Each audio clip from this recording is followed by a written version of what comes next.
السلام عليكم على اجمل واغلى اخوات في الدنيا. يا رب تكونوا بخير وصحه وسلام. كل سنه وانتم بالف خير يا رب. اخر حاجه بقى هنعملها مع بعض الترمس، وكل سنه وانتم طيبين. هنعمل الترمس بطريقه حلوه قوي، لو قعد معاكي شهر شهرين مش هيجرى له اي حاجه، مش هيمرع، طعمه مش هيغير، مش هينعم معاكي، وبالف هنا وشفا على قلوبكم يا رب. سمي الله ونصلي على الحبيب المصطفى صلى الله عليه وسلم، ونشوف هنعمل الترمس بلونه الجميل ده ازاي. اول حاجه اي كميه ترمس عندك بقى انت حباها، بنجيبها ننقيها كويس قوي ونبتدي ننقعها في حاجه غويطه، طبق غويط او جردل غويط، ايا كميه، نص كيلو كيلو على حسب افراد اسرتك. بننقعها قد ايه؟ بننقعيها بقى مثلا من بالليل للصبح او من الصبح بالليل، المهم احنا ننقعها شويه حلوين. تمام كده، تمام. ده بيبقى يوفر عليك السليق وما بياخدش معاكي ساعه زمن سليق. ببتدي بقى امسكه كده عشان اعرف ان هو اتنقع كويس، اقطمه كده، تبص تلاقيه اتقطم معايا خلاص، فمش هياخد معايا سليق نهائي، ممكن كمان ما يكملش معاكي النص ساعه. خلصت بقى كده بعد ما نقعته، حطيته في مصفى زي ما حضرتك شايفاه كده، ولازم تكوني منقياه كويس قوي قبل النقع، تكوني منقياه.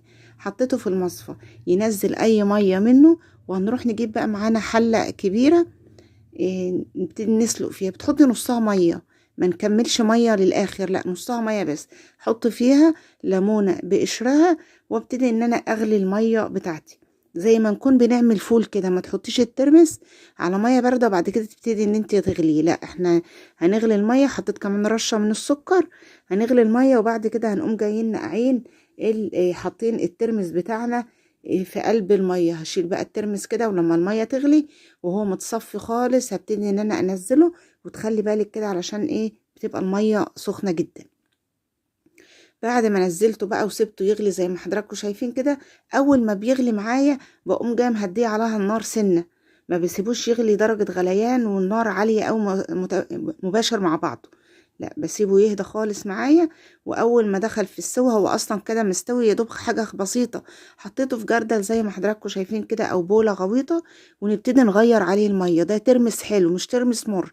الترمس المر بياخد له بقى بتاع يعني 4 5 ايام تبتدي انت تغيري عليه، انما الترمس الحلو على طول، يعني على طول بنقوم جايين ايه 3 مرات كده ورا بعض في نفس اليوم نغير عليه وخلاص. صفيت المية بقى، لما المية فتحت كل ما بتغيري المية بتلاقي المية صفرة. لما المية تبيض خالص وتبص تلاقيها بيضة، بنصفيه في المصفى وناخده معانا نعبيه في برطمانات زي ما حضرتك شايفة كده. سواء بقى تعملي بقى لو حتى نص كيلو مش مشكلة، هيملى برطمان صغير من ده. هنعمل ايه بقى؟ الكمية الكبيرة هنحط فيها ملح بس، يعني البرطمان اللي احنا مش عايزين نغير الطعم بتاعه هنحط له مية وملح بس، ورشة من المادة الحافظة بتاعتي اللي هي ملح الليمون، رشة صغيرة، ربع معلقة صغيرة من ملح الليمون. وابتدي بقى البرطمانين التانيين هحط بقى عليه هريسة شطة، وهحط عليه بابريكا، معلقة صغيرة بابريكا، معلقة صغيرة كركم، وعليه على كل برطمان من دول معلقة صغيرة من الهريسة بتاعة الشطة، والشطة العادية الحمراء بتاعتنا. تمام. والملح بقى، الملح على حسب رغبتك، بس انت كل ما بتكتري الملح في الترمس التاني اللي هو اللي هيتركن شوية يقعد معايا فترة، فخليله الملح بتاعه مظبوط، ما يكونش عادب، عشان ايه؟ ما ينعمش معايا الترمس. هبتدي ان انا انزل بقى بالميه اهو، وادوق بقى معاكي معلقه كده بتقلبي اهو، بنقلب بنحدقه ونحيقه، بيطلع طعمه حلو قوي. وما تنسيش الليمون في كل برطمان، عصره ليمونه كده وشريحه من الليمون ولا حاجه، ورشه سكر في كل برطمان بسيطه كده، تعمل برضو معادله، وفي نفس الوقت بتبقى ماده حافظه معاكي. بزود الميه، ودي ميه عاديه خالص، لا غليتها وبردتها ولا اي حاجه، من الفلتر، حنفيه تكون مفلتره كده، تبتدي ان انت تاخدي منها. واقلب بقى كل ده. لازم تشتغلي بمعالق نظيفة، ما ينفعش من هنا لهنا لهنا عشان الحاجة ما تريمش معاكي. ونحتفظ بيه في التلاجة من تحت او في باب التلاجة، ايا كان انت بتحبي تحطي. انت ممكن تحطيه في ازايز عشان لو ما عندكيش مكان في التلاجة، ازايز المية او ازايز الحاجة الساقعة تبتدي تحطي فيها الترمس.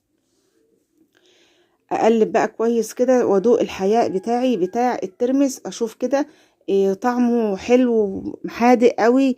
لو حادق قوي ببتدي ان انا انقص الميه وازود ميه تانية. لو هو طلع عادي ببتدي ان انا ازود ملح. فهو البرطمان ده عدله خالص ان احنا بنحط معلقه ونص كبيره من ملح الطعام، معلقه ونص كبيره من ملح الطعام، اللي هي المعالق الكبيره بتاعتنا بتاعت الاكل. تمام. انا دقته كده ورجعت حطيت لكل واحد معلقه كده، والمعالق بتاعتي مسطوحه ما هيش غويطه، وقلب كويس قوي بمعالق نظيفه، واحاول ان انا ما انزلش ايديا في قلب الترمس. طب لما نيجي نغرف في الترمس بقى ونطلع في الاطباق بتاعتنا اللي احنا هنحتاجها، بنطلع معانا بمعلقه او مقصوصه كده مخرمه. طلع الترمس وتطلعيه يا دوب تحطي عليه عصره ليمونه ونطره صغيره من الكمون والشطه، وبألف هنا وشوفها على قلوبكم يا رب. هتقدري ان انت تحتفظي بيه عندك في التلاجة ومش هيجراله اي حاجه. طريقة سهلة وبسيطة، اللي ما بيعرفش يعمل الترمس ما بيعرفش يظبطه، ان شاء الله جربي الطريقة دي وهتعجبك خالص ومش هيجراله اي حاجة. طب لو انا حطيت الترمس في التلاجة وحسيت ان هو رايم شوية، حد حط ايده فيه او كده، بتبتدي ان انت تصفيه بمصفى وتعملي له مية تانية نظيفة، مية بملح برضو صافي من غير ما تحط لها اي اضافات، وبترجعي ان انت تدخليه معاكي في التلاجة. بحط معايا بقى نطرة من التوم، ده بقى اللي هيتاكل على طول، مش بقولك ده اللي هيتركن معايا في التلاجة. بنعمل له زي ما يكون كده، بيبقى له طعم زي طعم الدقة بتاعة الكشري المصري كده، زي الناس اللي بيبقوا واقفين على الكورنيش كده وبيبيعوا الحلبسة او بيبيعوا البليلة الحمص، وتبص تلاقيه بقى فيه طعم مميز كده. فالطعم المميز ده هو عبارة عن التوم والخل والكزبرة والليمون، زي دقة كده.